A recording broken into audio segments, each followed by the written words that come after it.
శ్రీరామ రామ రామేతి రమే రామే మనోరమే సహస్రనామ తత్తుల్యం రామనామ వరాననే శ్రీరామ రామ రామేతి రమే రామే మనోరమే సహస్రనామ తత్తుల్యం ఓం నమో భగవతే వాసుదేవాయ నమః. ఉపనిషత్ దర్శనం. ఋగ్వేదాంతర్గత ఉపనిషత్తులలో 8వది త్రిపుర ఉపనిషత్. శ్లోకం: త్రిపురోపనిషద్వేద్యపార మైశ్వర్య వైభవం అఖండానంద సామ్రాజ్యం రామచంద్ర పదం భజే. ఈ సమస్త విశ్వాన్ని 3 పురాలు 3 మార్గాలు అనేవి ఆక్రమించి ఉన్నాయి. వీటిలో ఇక్కడ చెప్పబోయే అక్షరాలు చేరి ఉన్నాయి. ఈ పురాల్ని అధిష్ఠించి ఎంతో పురాతనమైన అజరమైనది అయిన దేవతలు మహిమ ఉంది. ఈ పురాలలో నవమోనులు, నవచక్రాలు, నవయోగులు, నవయోగినులు ఉన్నారు.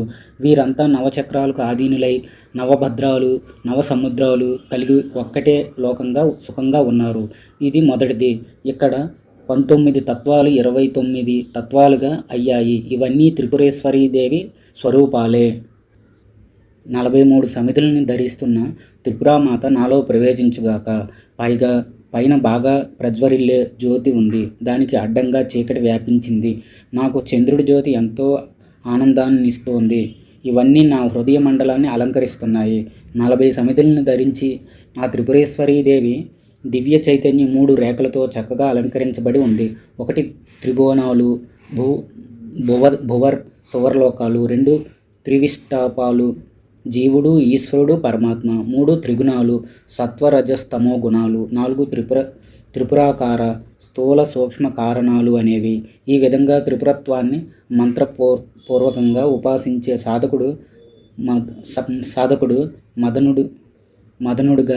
మదనుడి చేత ప్రకాశింపజేయబడతాడు.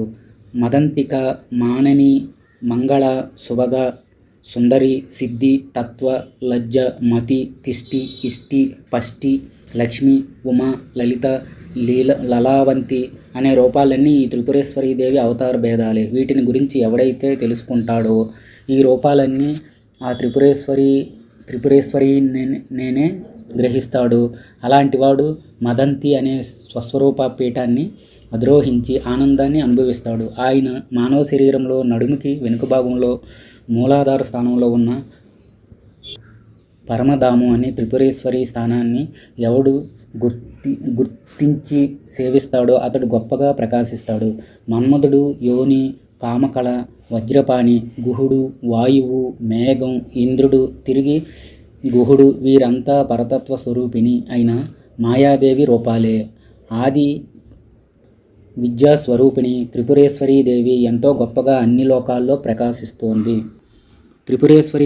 త్రిపురేశ్వరీదేవి యోగాన్ని ఉపాసించే సాధకుడు ఆరోధన ఆజ్ఞాచక్రం నుంచి 7వదైన సహస్రారం వరకు వహ్ని సారథి అయిన అగ్నిజ్యోతి తత్వాన్ని ఆదేశిస్తాడు.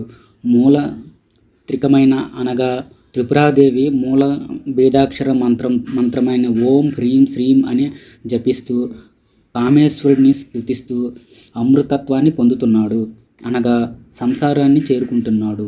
ఇక్కడ హం అనే అక్షరం త్రిపురాదేవి 3 ముఖాలతో కూడిన పురం. ఆ త్రిపురేశ్వరి స్వర్గం మధ్యలో ఉన్న విశుద్ధ చక్రంలో సూర్య తేజస్సుతో వెలుగొందుతుంది. ఆమె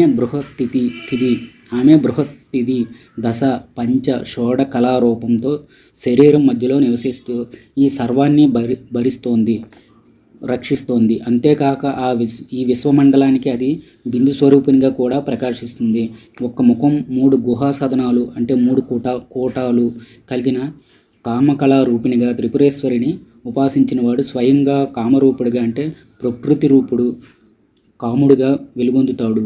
అతడు చేవల్ని అంటే మనస్సు, మేకమాంసాన్ని అంటే బుద్ధిని, అన్నాన్ని అంటే అహంకారాన్ని, సుపరిగృతమైన యోనుల్ని అంటే జన్మల్ని ఎంతో గొప్పదైన త్రిపురాదేవికి నివేదిస్తూ అంటే అన్నిటికీ స్వాత్వరూపంగా సమర్పిస్తూ ఆత్మతత్వాన్ని సిద్ధింపజేసుకుంటాడు. త్రిపురేశ్వరీదేవి పంచదశి అంటే 15 అక్షరాల మంత్రం. కయే ఈలాహ్రీం హస కహలాహ్రీం సకలాహ్రీం. త్రిపురేశ్వరిని ఉపాసించే సాధకుడు సాత్వికతతో కూడిన తెల్లటి ఇంద్రియాల్ని ప్రతిబంధిస్తున్నాడు. యశోమాత అయిన త్రిపురేశ్వరీదేవి తన 5 బాణాలతో ధనస్సుతో అన్ని త్రిబంధకాల్ని కొట్టి పడగొడుతుంది. ఇక్కడ శక్తి భంగం కాగా కాముడు ఈశ్వరుడు అవుతున్నాడు. వీళ్ళిద్దరూ అంటే శక్తి శివుడు సౌభాగ్య ప్రదాతలు, సమప్రధానులు, సమానమైన సత్వం కలిగిన వారు, సమానమైన ఓజస్సు కలిగిన వారు. వాళ్ళిద్దరి శక్తి అజర మరణాలు లేనిది, విశ్వం మొత్తానికి కారణమైనది. ఈ విశ్వం సంకోచ వ్యాకోచాలు కూడా వారి కారణంగానే జరుగుతున్నాయి.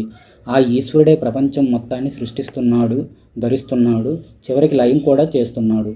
ఆయనే విశ్వరూపతత్వాన్ని కూడా పొందుతున్నాడు. ఇదే త్రైపుర్య మహోపనిషత్. ఇది ఋక్కు, యజు, సామ, అథర్వణ వేద స్వరూపం. ఎవరైతే దీన్ని అక్షయంగా పఠిస్తారో వారు శివస్వరూపులే అవుతారు. ఓం హ్రీం ఓం హ్రీం స్వస్తి. జై శ్రీరామ్.